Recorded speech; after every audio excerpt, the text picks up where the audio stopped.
পাউরুটির ক্ষীর টোস্ট মিষ্টি দেখতে যেমন সুন্দর হয়, খেতে তার থেকে অনেক বেশি ভালো হয়। আর এই ক্ষীর টোস্ট একবার বানিয়ে বাড়িতে দেখবেন অল্প উপকরণ দিয়ে খুব কম খরচে অনেকটা পরিমাণ মিষ্টি বাড়িতেই রেডি করে নিতে পারবেন, যা ছোট থেকে বড় যে কেউ খুবই পছন্দ করবে।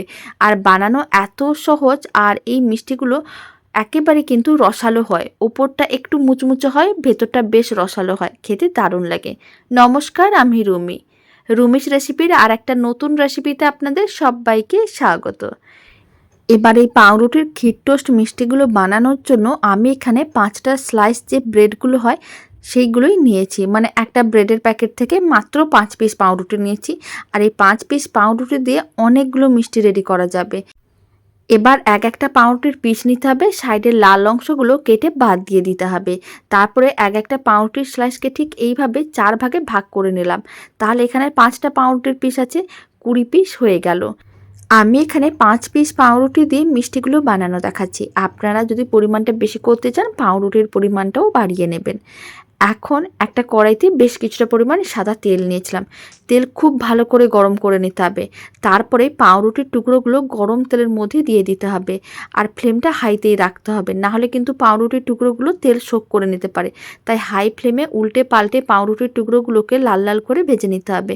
খুব বেশি টাইমের প্রয়োজন পড়বে না, 2 মিনিটের মধ্যেই দেখবেন পাউরুটির টুকরোগুলো বেশ লাল লাল হয়ে গেছে। তারপরেই তুলে নিতে হবে। 2 মিনিট হয়ে গেছে, আর ফ্লেমটা হাইতেই রাখবেন। তাহলে পাউরুটির টুকরোগুলো যেমন মুচমুচে হয়ে ভাজা হবে, কিন্তু তেল শোক করতে পারবে না। এখন বাকি পাউরুটির টুকরোগুলো একইভাবে গরম তেলের মধ্যে দিয়ে দিতে হবে। আর একইভাবে উল্টে পাল্টে লাল লাল করে ভেজে নিতে হবে। আর এই পাউরুটির ক্ষীর টোস্ট খেতে এত ভালো হয়, একবার না বানিয়ে খেলে বুঝতেই পারবেন না। সমস্ত পাউরুটির টুকরোগুলোকে বেশ লাল লাল করে ভেজে নিয়েছিলাম, তুলে রেখে দিলাম। এদিকে একটা কড়াইয়ের মধ্যে আমি 1 কাপ চিনি নিয়েছি, 200 গ্রামের মতন চিনি আছে। হাফ কাপের মতন জল দিয়ে দিচ্ছি, মানে 100 ml জল দিয়ে দিলাম। তাহলে চিনি শিরাটা অনেক তাড়াতাড়ি রেডি হয়ে যাবে। ফ্লেমটা হাইতে করে দিয়েছি। 1 চিমটের মতন এলাচ গুঁড়ো দিয়ে দিলাম। এখন চিনিগুলোকে জলের সঙ্গে ভালো করে মিশিয়ে নিতে হবে। আর চিনিগুলো মেল্ট হওয়ার জন্য অপেক্ষা করতে হবে। ফ্লেমটা মিডিয়াম টু হাইতে 2 থেকে 3 মিনিট এইভাবে রেখে দিতে হবে। তাহলেই দেখবেন চিনিগুলো খুব ভালো করে জলের মধ্যে মেল্ট হয়ে যাবে। যখনই দেখবেন জলের মধ্যে চিনিগুলো মেল্ট হয়ে গেছে, তখন ফ্লেমটা মিডিয়ামে করে দিতে হবে। আর এখানে আমি 1 ফোঁটার মতন কেশর ফুড কালার দিচ্ছি। ফুড কালারটা একেবারেই অপশনাল, আপনারা চাইলে দিতেও পারেন, নাও দিতে পারেন। আর এই ফুড কালারটা দিলে কালারটা অনেক সুন্দর আসে, চাইলে কয়েকটা কেশরও দিয়ে দিতে পারেন। তবে অল্প এখানে আমি 1 ফোঁটার মতন ফুড কালার দিয়ে চিনি শিরাটাকে ভালো করে ফুটিয়ে নিয়েছিলাম। চিনি শিরা একেবারেই রেডি। ফ্লেমটা একেবারেই লোতে করে দিলাম। সমস্ত ভেজে রাখা পাউরুটির টুকরোগুলো চিনি শিরার মধ্যে দিয়ে দিতে হবে। লো ফ্লেমে রাখতে হবে। এইভাবে ভালো করে একটু উল্টে পাল্টে নিতে হবে। আর ভালো করে চিনি শিরার মধ্যে উল্টে পাল্টে 1 মিনিটের মতন রেখে দিতে হবে। তাহলেই দেখবেন পাউরুটির টুকরোগুলো খুব ভালো করে চিনি শিরাটা সোক করে নেবে, আর অনেক বেশি রসালো হয়ে যাবে। এখন 1 মিনিট এইভাবে রেখে দিচ্ছি। 1 মিনিট পরে আমি আপনাদের দেখাচ্ছি। 1 মিনিট হয়ে গেছে। পাউরুটির টুকরোগুলো আগের থেকে বেশ ভারী হয়ে গেছে, তার মানে বুঝে নিতে হবে চিনির শিরা ভালো করে শোক করে নিয়েছে। এখন সমস্ত পাউরুটির টুকরোগুলোকে তুলে যে কোনো একটা জায়গার মধ্যে রেখে দিতে হবে। তবে আমি এরকম একটা ছাঁকনির ওপরেই রাখছি। তাহলে কি হবে, চিনির যে এক্সট্রা শিরাটা আছে সেগুলো নিচে পড়ে যাবে। আর পাউরুটির মধ্যে যতটা চিনি শিরা থাকার কথা ততটাই থাকবে।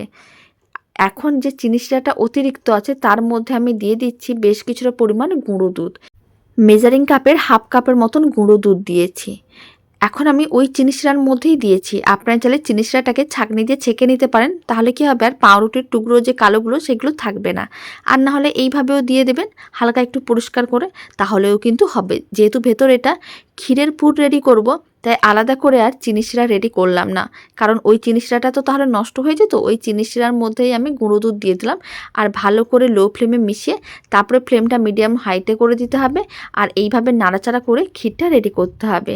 খুব বেশি টাইমের প্রয়োজন পড়বে না, 3 থেকে 4 মিনিট এইভাবে নাড়াচাড়া করে নিলেই দেখবেন খুব ভালো করে মিশ্রণটা ঘন হয়ে যাবে আর ক্ষীর রেডি হয়ে যাবে। এখন কিন্তু 3-4 মিনিট হয়ে গেছে, ক্ষীরটা একেবারেই রেডি।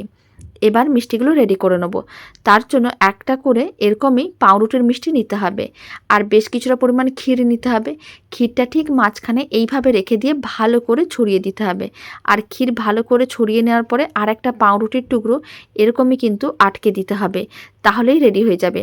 ভালো করে একটু প্রেস করে আটকে দিতে হবে, তাহলে খুব সুন্দরভাবে ক্ষীরের সঙ্গে আটকে যাবে। দেখতে যেমন ভালো হয়, খেতে তার থেকে অনেক বেশি ভালো হয়। বাড়িতে একবার বানিয়ে দেখুন, খেতে এত ভালো হবে, মনে হবে যে কোনো মিষ্টি খেতে মন চাইলে এই রেসিপিটা কিন্তু অনেক তাড়াতাড়ি রেডি হয়ে যায়। বা যে কোনো অনুষ্ঠানেও, বাড়ির ছোটোখাটো অনুষ্ঠান বা গেট টুগেদারেও এই মিষ্টিটা বানিয়ে দেখবেন, আপনার প্রশংসা করবে সবাই। সব মিষ্টিগুলো এইভাবে রেডি করে নিতে হবে। সমস্ত মিষ্টিগুলো রেডি করা হয়ে গেছে। পাউরুটির ক্ষীর টোস্ট মিষ্টির রেসিপিটা আপনাদের কেমন লাগলো কমেন্ট বক্সে জানাতে একেবারেই ভুলবেন না। আর আপনারা দেখুন মিষ্টিটা কতটা রসালো হয়েছে, যেমন মুচমুচে হয় তেমন রসালোও হয়, আর মাঝখানে ক্ষীর থাকার জন্য খেতে অসম্ভব ভালো হয়। বাড়িতে বানিয়ে দেখুন, আর বাড়িতে বানালে কমেন্ট বক্সে জানাতে একেবারেই ভুলবেন না খেয়ে কেমন লাগলো। তো চলুন, ভিডিওটা আমি এখানে শেষ করছি। আপনারা সবাই ভালো থাকবেন, সুস্থ থাকবেন। আবার নতুন রেসিপি নিয়ে দেখা হচ্ছে।